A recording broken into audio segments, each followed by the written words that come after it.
तो दोस्तों आज मैं एक्सप्लेन करने वाला हूँ प्राइम वीडियो पर रिलीज हुई एक काफी बढ़िया सुपरनैचुरल प्रॉपर हॉरर मूवी को, जिसका नाम है नो टेल मोटेल। मूवी काफी इंटरेस्टिंग है। एक रियल हॉन्टेड मोटेल होता है जिसके अंदर ऐसी ऐसी चीजें होती हैं कि एक ग्रुप वहां पर जाकर कभी बाहर ही नहीं आ पाता। तो क्या होता है इसकी कहानी आज की वीडियो में हम जानेंगे। साथ ही साथ मैंने हाल ही में ही हाईली पार्ट 2 को एक्सप्लेन कर दिया है, जो कि एक रियल टर्किश हॉरर मूवी है। अगर आपने उसे नहीं देखा है जाकर देख लेना, उसका लिंक आपको नीचे कमेंट सेक्शन में मिल जाएगा। साथ ही साथ फ्रॉम सीजन 3 को भी देख लीजिए, उसका भी लिंक आपको नीचे कमेंट सेक्शन में ही मिलेगा। तो चलिए अब बिना किसी देरी के चलते हैं सीधा वीडियो की तरफ। तो मूवी की शुरुआत होती है एक मोटेल को दिखाते हुए, जहां पर हम एक बच्ची को देख पाते हैं जो कि झूला झूल रही थी। इसी बच्ची का नाम एंजेला होता है। यहाँ पर हम उसके माता पिता मैरी और ग्रिगोर को देख पाते हैं। मैरी अपनी ही मस्ती में थी, तभी एंजेला को एक बनी दिखाई देता है जिसका पीछा करते हुए वो रोड तक आ गई थी। लेकिन तभी होता यह है कि एक व्हीकल उसे कुचल कर चला जाता है और ये खौफनाक नजारा देखकर मैरी और ग्रिगोर शॉक्ड होकर रोने लगते हैं। खैर अब सीन प्रेजेंट में आता है, जहां पर हम 5 लोगों को एक आरवी में देखते हैं, यानी कि आरवी वैन में, जिसके अंदर फ्रॉम सीरीज के अंदर जिम और उसका परिवार आया था। और अगर आपने अभी तक फ्रॉम सीरीज को नहीं देखा है जाकर देख लेना भाई साहब, नेक्स्ट लेवल सीरीज है। एनीवेज इसके अंदर स्पेंसर, उसकी गर्लफ्रेंड रेचल होती है, काइल जो कि स्पेंसर का भाई था और उसकी गर्लफ्रेंड मैगन भी, साथ ही साथ में कोरी भी। अब वो लोग वीकेंड मनाने के लिए जा रहे थे, लेकिन रास्ते में उन्हें डेड एंड मिल जाता है, इसलिए वो एक दूसरा रास्ता ले लेते हैं। अब काइल आरवी चला रहा होता है कि इसी बीच मैगन को उल्टी जैसा फील होता है, इसलिए काइल एक गैस स्टेशन पर आरवी को रोक लेता है। जिसके बाद वो लोग वहां की शॉप पर जाते हैं, जहां से मैगन ने एक प्रेगनेंसी टेस्ट किट उठाई थी। ये करते हुए उसको रेचल भी देख लेती है। अब मैगन जो होती है वो रेचल को इस बात को काइल को ना बताने के लिए कहती है और रेचल भी उस पर मान जाती है। जिसके बाद वो अपने सफर को कंटिन्यू करते हैं। यहाँ पर काइल ड्राइविंग कर रहा था और वो काफी उल्टी सीधी ड्राइविंग कर रहा होता है, रैश ड्राइविंग कर रहा होता है। वो काफी ज्यादा तेज आरवी को चला रहा था। सभी लोग उसे ऐसा करने से मना करते हैं, लेकिन काइल किसी की नहीं सुनता, जिस वजह से उनकी आरवी क्रैश हो जाती है। खैर वो सब लोग ठीक थे और वो आरवी से बाहर निकलते हैं, जहां पर वो लोग काइल की इस हरकत से काफी गुस्सा थे। यहाँ पर कोरी कहीं पर जा रही होती है और तभी स्पेंसर भी उसके पीछे जाता है। अब स्पेंसर और कोरी थोड़ी देर बाद वापस आते हैं क्योंकि उन्हें कुछ मिला था। वो उन्हें साथ ले जाते हैं और उनको एक अबैंडन्ड गैस स्टेशन मिला था जिसके अंदर कोई नहीं था, और वहीं पर एक पुराना घर भी था जहां पर वो किसी भी दिक्कत के बिना आराम से रात को गुजार सकते थे। और वो लोग ऐसा ही करने का डिसाइड करते हैं। I mean, अनजान जगह पर ऐसे ही अनजान घर के अंदर जाना काफी रिस्की था। इससे अच्छा तो वो आरवी के अंदर ही रह लेते, जो कि पलटी पड़ी थी। एनीवेज अब अंदर जाकर मैगन सबसे पहले तो अपना प्रेगनेंसी टेस्ट करती है और दूसरी तरफ काइल को आरवी के फर्स्ट एड बॉक्स में से एक गन मिलती है जिसको वो अपने पास रख लेता है। अब आरवी के आसपास वो फ्लेयर जला देते हैं अपनी सेफ्टी के लिए। एनीवेज अब मैगन का प्रेगनेंसी टेस्ट पॉजिटिव आता है और वो बाथरूम से रोते हुए बाहर आती है। रिचल समझ जाती है कि मांजरा क्या है, इसलिए वो उसे बाहर ले जाने लगती है। उसे रोता हुआ देखकर काइल उससे पूछता है कि क्या हुआ, लेकिन वो काइल के पास नहीं रुकते। काइल उनके पीछे जाने लगता है, लेकिन कोरी उसे रोक लेती है क्योंकि वो लड़कियों के बीच की बात थी। जिसके बाद काइल बाथरूम में जाता है और ड्रग्स लेने लगता है, विच एक्सप्लेन्स कि यहाँ पर उसने आरवी को ऐसे क्यों चलाया था। वो असल में ड्रग्स का आदी था। अब बाहर रेचल को मैगन ये बताती है कि ये बच्चा असल में किसी और का है। दरअसल हैलोवीन पार्टी में वो ड्रंक हो गई थी, जिसका फायदा किसी ने उठाया और इसी वजह से ये सब हुआ है। उसे कुछ भी याद नहीं है। वहाँ पर काफी अंधेरा था, जिसके चलते वो मोलेस्टर का चेहरा नहीं देख पाई थी। अब उसे रोता हुआ देखकर रेचल उसे उसका सीक्रेट भी बताती है। वो उसे बोलती है कि उसे ड्राइव करना क्यों नहीं पसंद। दरअसल जब वो 16 साल की थी तब उसके पिता ने उसे एक SUV दी थी। तब वो उसे ड्राइव करते हुए जा रही थी, लेकिन सामने बाइक पर एक बंदा था जिसे उसने ठोक दिया। और होता यह है कि वो उसके सामने ही तड़प तड़प कर मर रहा था, लेकिन डर की वजह से उसने कार नहीं रोकी। अब इसी बीच वहाँ पर काइल आ जाता है और मैगन को वो अपने साथ लेकर जाता है। रेचल उस पुरानी बात को याद करके रो रही होती है कि तभी वो वहाँ पर एंजेला को झूला झूलते हुए देखती है, जो बच्ची हमें स्टार्टिंग में दिखाई गई थी। दरअसल ये घर नहीं है, बल्कि ये वही मूवी के स्टार्टिंग वाला मोटेल होता है, जो कि खंडर बनकर ऐसा हो गया था। हमने ये भी देखा था कि वहां पर एंजेला की एक्सीडेंट से मृत्यु हो गई थी। खैर रेचल उसे देखकर हैरान रह जाती है। वो एंजेला को आवाज लगाती है, लेकिन एंजेला भागने लगती है और रोड पर आकर बैठ जाती है। अब तभी होता यह है कि रेचल एंजेला के पास जाती है, उसे छूने की कोशिश करती है, लेकिन वो उसे छू नहीं पाती। उसका हाथ उसके आर पार हो गया था, जिसका मतलब साफ था कि वो उसकी आत्मा थी। जिसके बाद एंजेला पीछे मुड़ती है और उसके चेहरे पर एक घाव भी था। अब रेचल यहाँ पर इससे पहले कुछ समझ पाती उसे एक कार आकर कुचल देती है, जिसकी आवाज सुनकर बाकी लोग बाहर आते हैं और वो रेचल को नोटिस करते हैं जो कि अब नहीं रही थी। वो कार भी क्रैश हो चुकी थी और उसका ड्राइवर जख्मी था। कोरी ये कहती है कि उन्हें उस आदमी की हेल्प करनी चाहिए, लेकिन काइल कहता है कि कैसी मदद, इसने रेचल को मार दिया है। लेकिन वो उसे वहां पर ऐसे भी नहीं छोड़ सकते थे। अब वो उसकी बात मान लेता है और वो लोग उस आदमी को घर के अंदर ले आते हैं, यानी कि मोटल के अंदर। उसे देखकर लग नहीं रहा होता कि वो सुबह तक जिंदा भी रह पाएगा। तब उसके लिए कोरी कुछ सप्लाईज घर के अंदर ढूंढने लगती है, लेकिन तभी उसके सामने एंजेला भागकर आ जाती है, जिससे कि वो नीचे गिर गई थी। कोरी को कुछ भी समझ में नहीं आता कि आखिर उसने जो कुछ भी अभी देखा वो सच था या फिर भ्रम। खैर यहाँ पर उसे एक फर्स्ट एड बॉक्स मिल जाता है, लेकिन उसमें दवाइयों की जगह बच्चों के खिलौने थे। वो ये चेक कर ही रही होती है कि तभी उसके नीचे का सरफेस टूट जाता है और वो नीचे गिर पड़ती है। एक बच्चे के रूम में वो थी। यहाँ पर शॉकिंगली उसके पैर में लकड़ी घुस जाती है, जिसको वो हिम्मत करके बाहर निकालती है। तभी दूसरी तरफ हम बाकी तीनों को देख पाते हैं। काइल का दिमाग यहाँ काफी खराब हो रहा था क्योंकि उसे ड्रग्स नहीं मिल रहे थे। तब मैगन उसे समझाती है, जिस पर वो मैगन को ही थप्पड़ मार देता है, जिसके चलते मैगन रोकर अंदर चली जाती है। अब उधर कोरी गिरी हुई थी कि तभी उसे किसी के कदमों की आवाज आती है और साथ ही साथ रिसेप्शन रिंग की भी, यानी कि जो रिसेप्शन पे बेल होती है उसकी आवाज से आ रही थी। अब उधर काइल जो होता है वो कोरी को ढूंढते हुए आता है। तब कोरी उससे चिल्लाकर ये कहती है कि वो संभल कर रहे, क्योंकि वो लोग यहाँ पर डेफिनेटली अकेले नहीं है और जो उनके साथ बुरा कर रहा है वो काफी खतरनाक है। अब काइल जो होता है वो कोरी को बचाने के लिए एक टॉर्च देता है और एक रस्सी को ढूंढने लगता है ताकि वो उसे बाहर निकाल सके। तब उसे बाथरूम में से एक केबल पाइप मिल जाता है, लेकिन इसी बीच वहां पर उसे एक ड्रग की शीशी आकर मिलती है, जिसे वो अपने अंदर इंजेक्ट करके वहीं बैठ जाता है। कोरी उसे आवाज लगाती रह जाती है, लेकिन वो नशे में धुत हो गया था, यानी कि यहाँ पर लोगों की जान बचाने से ज्यादा ड्रग्स कंज्यूम करना इम्पोर्टेंट था। एनीवेज तभी वहां पर रखा हुआ एक लकड़ी का घोड़ा जो होता है वो अपने आप हिलने लगता है और कोरी के पास आने लगता है, जिससे कि वो काफी डर जाती है। तभी काइल को ग्रिगोर दिखाई देता है, यानी कि स्टार्टिंग वाला आदमी, जिसके बाद में वो अपने आप गायब हो जाता है। अब कोरी बाथरूम में पहुंचती है कि तभी बाथटब में मैरी आ जाती है, जो कि अपना हाथ काट रही थी, और उसे देखकर ग्रिगोर उसे अपने साथ ले जाता है उठाकर, यानी कि ये सब विजन्स उसको आ रहे थे। जैसे ही कोरी ये सब देखती है वो इससे बहुत ही ज्यादा डर जाती है। ऐसा लग रहा था जैसे कि ये मोटल को एक कहानी बयां कर रहा हो। खैर अब यहाँ पर वो बाहर निकलने की कोशिश करती है कि तभी दूसरी तरफ मैगन को काफी बुरा लग रहा था, इसलिए वो स्पेंसर के पास जाती है, लेकिन स्पेंसर शॉकिंगली उसे किस करने लगता है। ये देखकर मैगन उसे अपने से दूर करती है, क्योंकि उसके इरादे ठीक नहीं थे, और तो और उसे रेचल की मौत का भी दुख नहीं था। ये देखकर वो वहां से उठकर चला जाता है। खैर अब काइल थोड़ा सा होश में आता है और उसके पास जो पहले बंदूक थी ना, वो उसको अपने हाथों में ले लेता है, क्योंकि उसे पता चल चुका था कि यहाँ पर कुछ भी सही नहीं है। दूसरी तरफ कोरी ऊपर चढ़ने की कोशिश करती है, लेकिन तभी उसके सामने एंजेला की आत्मा आ जाती है, जिससे कि वो फिर से नीचे गिर गई थी और उसके हाथ पर इस बार घाव हो जाता है। थोड़ी देर के बाद में वहां पर स्पेंसर उसे ढूंढने आता है, लेकिन उसे वो नहीं दिखाई देती, जिसके बाद वो काइल को ढूंढने लगता है। स्पेंसर को देखकर काइल शूट कर देता है, क्योंकि उसे लगता है कि वो कोई और है। अब गन शॉट की आवाज सुनकर मैगन अलर्ट हो जाती है और तभी वो घायल आदमी भी उठ गया था।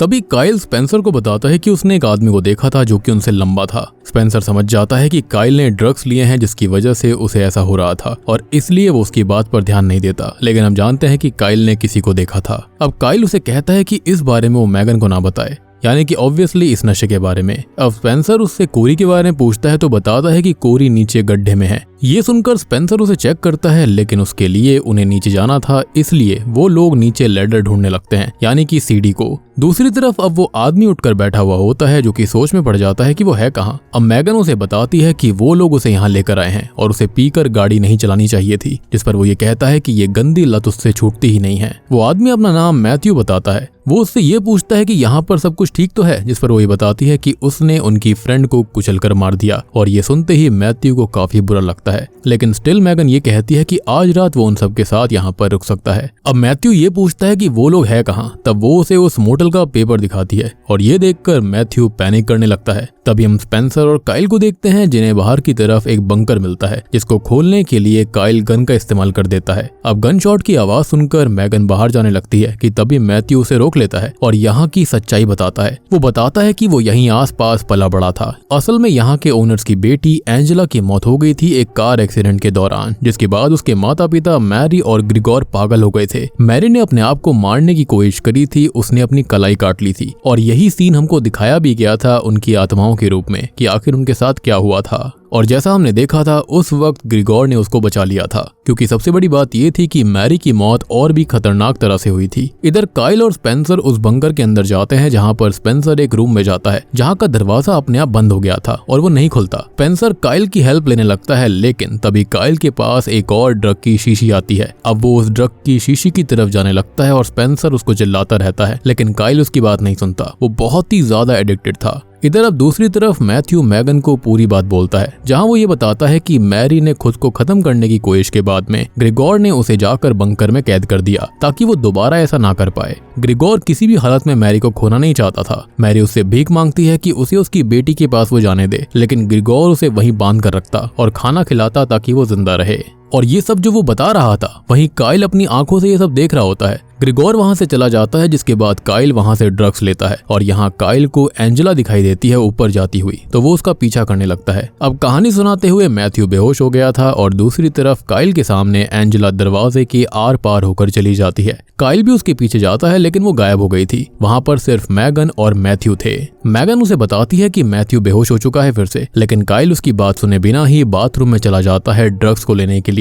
कि तभी उसे बाथरूम में एंजेला बैठी दिखती है और उसे लगता है कि ड्रग्स की वजह से वो उनको हेलुसिनेट कर रहा है। इधर स्पेंसर जो होता है वो नीचे जाकर कोरी की डेड बॉडी को देखता है, वो मर चुकी थी। इसी बीच वो दरवाजा खुल जाता है और स्पेंसर बाहर आता है, लेकिन बाहर आकर वो ये देखता है कि ग्रिगोर जो कि मैरी को ड्रग्स दिया करता था, वो उसके साथ इंटीमेट हो रहा था, वो भी इस हालत में। यहाँ हम क्लियरली देख सकते हैं कि ग्रिगोर ने क्या किया था मैरी के साथ। ये देखकर वो ऊपर जाता है अब मैगन के पास। मैगन को सब बताने की वो कोशिश करता है और मैगन उसे कोरी के बारे में पूछती है। तब वो उसे कोरी की मौत के बारे में बताता है और उसकी लाश के पास लेकर जाता है। ये देखकर मैरी को काफी बुरा लग रहा था। जिसके बाद वो दोनों ऊपर आते हैं, जहाँ पर स्पेंसर काइल को चेक करता है जो कि ड्रग से ओवरडोज हो रखा था। स्पेंसर उसे बाहर लेकर आता है, जहाँ पर काइल की हालत बहुत खराब थी, वो कुछ रिस्पॉन्स नहीं दे रहा होता। तब मैगन उसे CPR भी देती है, लेकिन उसका भी कोई फायदा नहीं था और ड्रग्स ओवरडोज होने की वजह से उसकी मौत हो गई थी, जिस पर मैगन काफी रोने लगती है। जिसके बाद मैगन उसे सारी बात बताती है इस परिवार के बारे में कि आखिर यहाँ पर हुआ क्या था। इसी बीच अब मैगन को बाहर एंजेला दिखाई देती है और वो बाहर जाने की कोशिश करती है, लेकिन दरवाजा अपने आप बंद हो गया था। और यहाँ पर हम ये बात भी नोटिस कर पाते हैं कि काफी देर से मैथ्यू यहाँ पर था ही नहीं। अब स्पेंसर और मैगन अकेले थे, जहाँ पर स्पेंसर मैगन को बताता है कि पहले से ही उसे उसके ऊपर क्रश था। और यहाँ वो खुद ही रिवील कर देता है एक शॉकिंग बात कि हैलोवीन की नाइट में उसने ही उसके साथ कुछ गलत किया था। वो उसे बता देता है कि उसने उसकी ड्रिंक के अंदर नशीली दवाई मिलाई थी, जिससे कि वो नशे में हो गई थी एंड अंधेरे में उसने उसका असॉल्ट किया। अब ये सुनकर मैगन को काफी गुस्सा आया था और अब उसको समझ आ जाता है कि उसके पेट में पल रहा बच्चा है किसका, और ये बात भी वो उसको बता देती है। वो मैगन से सॉरी कहता है, लेकिन सॉरी किस बात के लिए? उसने उसके साथ लिटरली जबरदस्ती करी थी। यहाँ मैगन उसे छोड़कर बाहर निकलती है, जहाँ पर उसे एंजेला दिखती है। खैर अब यहाँ वो उसका पीछा करती है और उससे ये पूछती है कि उसके माता पिता के साथ आखिर हुआ क्या था। अब एंजेला उसे अंदर बेसमेंट में ले जाती है, जहाँ पर वो उसे वो टेबल दिखाती है जहाँ पर उसकी मॉम को टॉर्चर किया जाता था। मैगन को अब सब कुछ दिख रहा होता है कि उनके परिवार के साथ क्या हुआ। दरअसल कुछ ही समय बाद में मैरी प्रेग्नेंट हो गई थी और मैरी खुश भी थी। वो ग्रिगोर को थैंक यू बोलती है कि उसे दोबारा चांस मिला है। ग्रिगोर उसकी वहीं पर डिलीवरी करता है और यहाँ पर वो अपने बेटे को नीचे रखता है, लेकिन मैरी जो थी वो बस दिखावा कर रही होती है कि वो ग्रिगोर के साथ ऐसे ही खुश है। मौका मिलते ही वो अपनी बंधी हुई रस्सी से ग्रिगोर का गला दबा देती है, जिससे कि ग्रिगोर वहीं मर जाता है। लेकिन उनके बच्चे को मैरी छू नहीं पाती क्योंकि वो नीचे था और जिस रस्सी से वो बंधी हुई थी उसी वजह से वो वहां नहीं पहुंच पाती।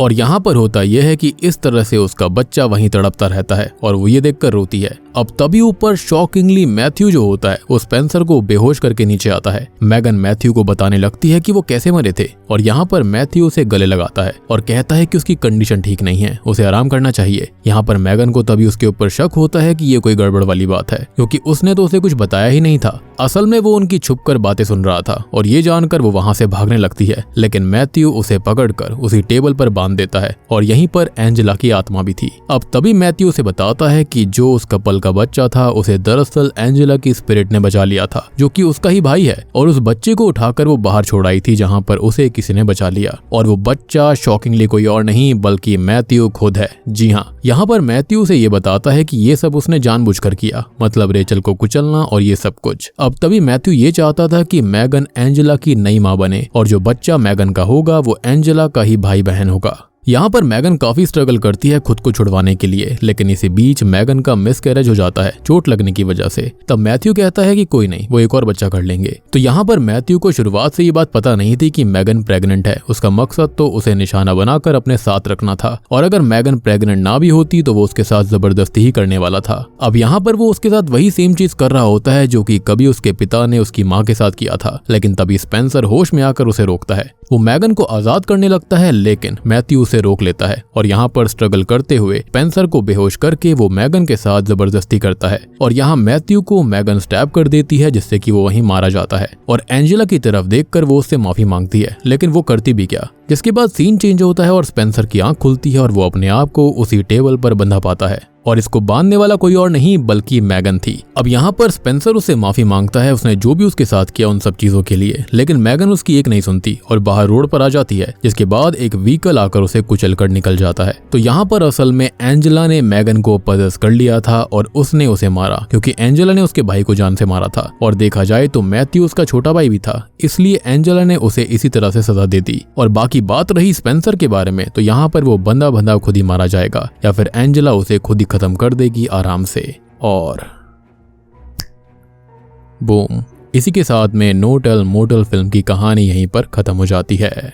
तो दोस्तों ये थी नो टेल मोटेल फिल्म की कहानी, जिसको आप प्राइम वीडियो पर जाकर देख सकते हैं। बाकी आप लोग बताना कि आपको ये फिल्म कैसी लगी। अगर आपका कोई कंफ्यूजन है, कोई भी डाउट है, तो आप मुझसे कमेंट सेक्शन में पूछ सकते हैं। बेसिकली यहाँ पर मैथ्यू जो था वो अपनी बहन एंजेला की आत्मा का साथ दे रहा था। शायद से हो सकता है कि एंजेला के लिए सब कुछ खेल हो और वो हमेशा से अपने लिए एक माँ चाहती होगी, जिसके चलते उसने मैगन को चुन लिया था। लेकिन अल्टीमेटली मैगन ने मैथ्यू को मार दिया, जिसके चलते एंजेला ने उसको ही खत्म कर दिया। अपनी बेटी की मौत के बाद में ग्रिगोर पागल हो गया था और उसने अपनी बीवी के साथ में ये सब हरकत करी।